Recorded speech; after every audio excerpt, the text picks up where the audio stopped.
Ayun, di ba? Makita mo, nakalagay ito, ECM, yung ECU natin. Tapos yung mga wire, color coding. Kung ano yung kulay ng guhit na yan, yan din yung kulay ng wire. Tulad nito, ito yung ignition coil. Ayan. Ignition coil, tapos connect sa spark plug. Yung wire na ignition coil, yung yellow na may lining na blue, connected sa ECU, pin number A27. Ngayon,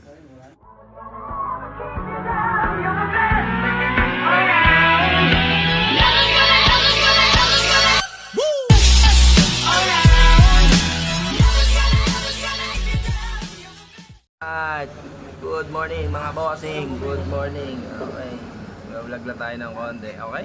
Meron tayo dito ang konting ituturo sa inyo. Okay. Meron tayo dito ang ADB. ADB 160. Okay, anong problema? Ayaw mandar. Tingnan natin. Ano pare? Basic na yan. Pag mga pro. Basic lang yan, mag mga pro. Okay, tingnan natin. Bago kasi ito eh. Hindi na pala ganun kabago. 19,000 na pala tinakbo niya. 19,000, ADB 160. So, nawala ng... ano lang siya, redondo lang na redondo. Ngayon, ang pinagbibintahan una dito ay dahil nagpa wiring ng kung ano-ano. Okay? Wiring. So, upon checking, syempre pag gano'n, may redondo lang. Check mo muna. Imposible naman na magkakaproblema agad sa compression, no? Kasi bago nga eh. So, pero chinek pa rin. No? Check natin kung may compression. Paikutin mo yung pulley. O goods naman. O, check natin kung may gas. Okay naman dito. May gas naman. May bumubugang gas. Tapos, check mo ang kuryente. Ayun. So, lumabas. Walang kuryente. Wala lumalabas na kuryente dun sa ignition coil. So, yun yung naging problema niya. Wala siyang kuryente. So, paano malalaman niyo kung ano yung papalitan mo para hindi ka magdoble-doble ng gastos. No? Huwag tayo maghula-hula. So, chinek natin yung spark plug. Meron tayong pa-check na spark plug dito. Nasaan ba yun? Ito. Ayan. May pa-check tayo ng spark plug. So, buo yung spark plug niya. Tinester natin yung kanyang tinester natin gamit to yung kanyang spark plug gap. So okay, so papunta na tayo sa ignition coil. So para sigurado ka at wala ka naman din pamalit na ignition coil, mag-check ka muna ng line. So ang ginawa namin dito, nag-check ako ng line, yung dalawang wire na nakakabit doon sa ignition coil. So yung isa nun is connected dito sa ECU. Okay? So, check muna dito. So, buo yung continuity. Check nyo yun ha. Pagka buo yung continuity, check nyo yung isang line, yung black na may lining na blue. Ang connection naman niya dito. Ito. Sa fuse na to. Nakalagay dito yan ha. May nakalagay dito yan. Nakalagay. Yung fuse. So, ito yung connection niya. Yung isang wire dito po. Ngayon, pagka buo yung connection niya, parehas. Yung line, continuity, okay.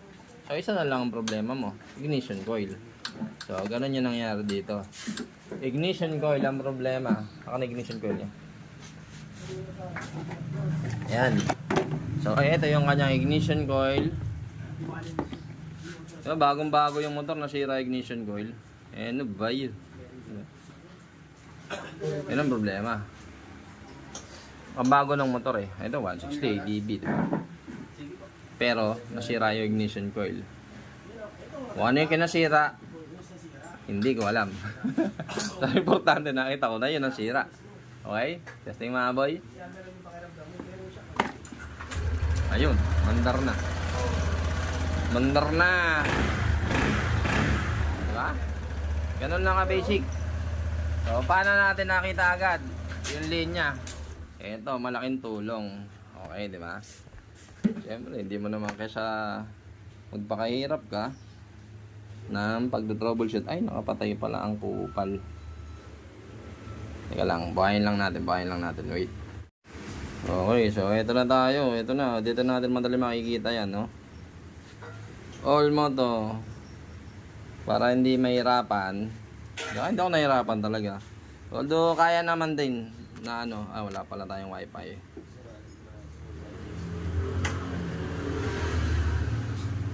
Ulit.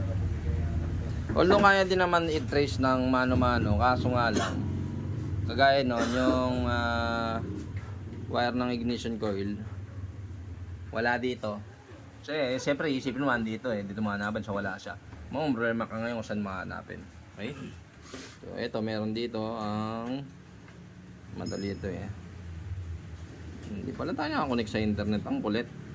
So para mas madali yung trabaho, kahit na alam mo naman paano siya i-trace, pero medyo mahirap din kasi gawa nung yung connection ng ignition coil ng isang wire, wala siyang rectang connection dito sa ECU. Okay, yung isa lang ang meron. So para madali, ito nakatulong sa akin, madali dito. Kaya maganda yung nag-update ka, nag-upgrade ka ng mga bagong gamit. Ay, hindi na pala doon tayo. Dito lang pala tayo. Balik. So, sa Smart FI, meron dyan circuit. Ano ang tawag? Ayan, circuit. Click mo, Indonesia, Honda, ADB. Ayan nakikita mo na dyan ngayon yung mga diagram. So, ang kailangan natin, wala siyang supply ng kuryente. So, hanapin mo ignition circuit. Ayan, ignition circuit. Lalabas na ngayon yan. Ayun, di ba? Makita mo, nakalagay ito, ECM, yung ECU natin. Tapos, yung mga wire, color coding. Kung ano yung kulay ng guhit na yan, yan din yung kulay ng wire. Tulad nito, ito yung ignition coil. Ayan. Ignition coil, tapos connect sa spark plug.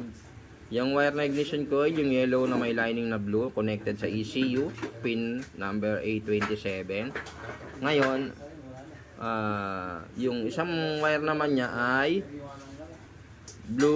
black na may lining na blue. Tingnan mo, nag-iba yung kulay pagdating dito. Black white na siya. Papunta siya sa fuse, makita niyo yung fuse niyan.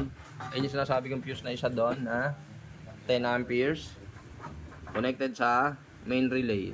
Okay, ibig sabihin, pag power mo ng switch, ito yung ignition switch mo, gagana na siya. So madali ko na trace kung ano yung problema. Hindi ako lang hula-hula. Tapos hindi tayo ng problema. Ba? Alam mo, pinpointed mo agad kung ano yung parts na papalitan, hindi magdadoble-doble ng gastos. Okay? Ayun lang, share ko lang.